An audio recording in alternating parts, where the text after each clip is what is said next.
Weeks ago on the stable SMP, I finally defeated the best player on the server, Fragments, after only 8,000 failed attempts, which made me the the strongest player on the stable SMP. However, this put a target on my back, and after being confronted and challenged to a rematch to the death, I decided that my only option was to ignore my problems and fake my death on the stable SMP. The first step to faking my death was gaslighting, convincing my friend Snowball-chan that I had died. And because everyone on the server is such a snitch, I knew word my death would spread across the server in no time. But convincing him would be easier said than done. Wait, let me get this straight. You tripped on a berry bush and died?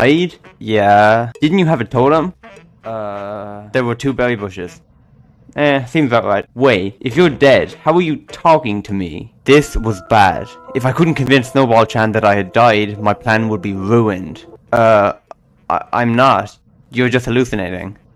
Fair enough. And now that I faked my death on the stable SMP, I decided to infiltrate my enemy's book club. So I spent some time traveling to the location they sent me and tried to come up with a believable story along the way. Alright, I'm here. You said you needed me to... Oh! What's wrong? I was just admiring the... it doesn't matter. What did you say your name was again? Oh, my name. Wemmbu. Wemmbu? Oh, no, of course not.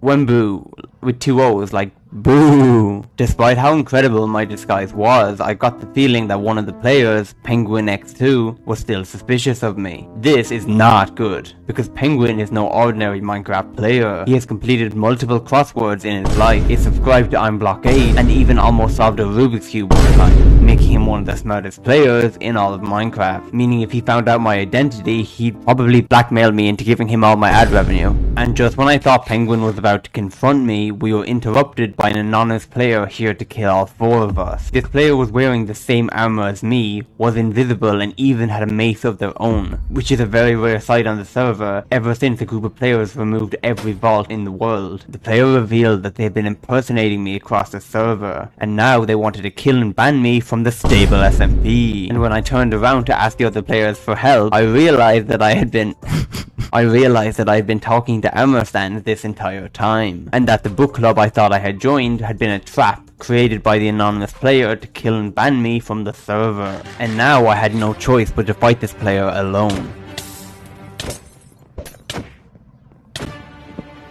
And what's worse is that I hadn't prepared for a fight, meaning I had limited resources and I'd have to defeat this player quickly or risk getting banned from the stable SMP.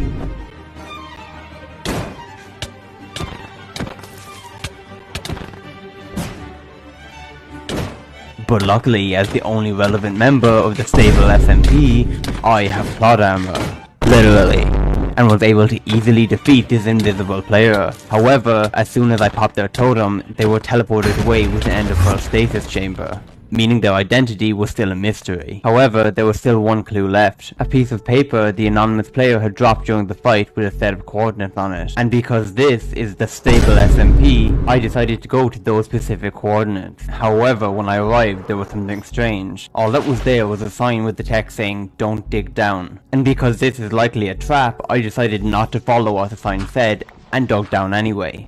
However, that's when I came to the shocking realization that this was all a trap, when I fell 50 blocks into a TNT launcher.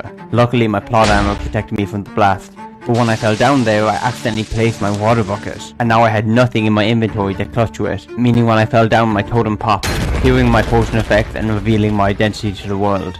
But luckily nobody was around to see it happen and my identity remained a secret. Wait.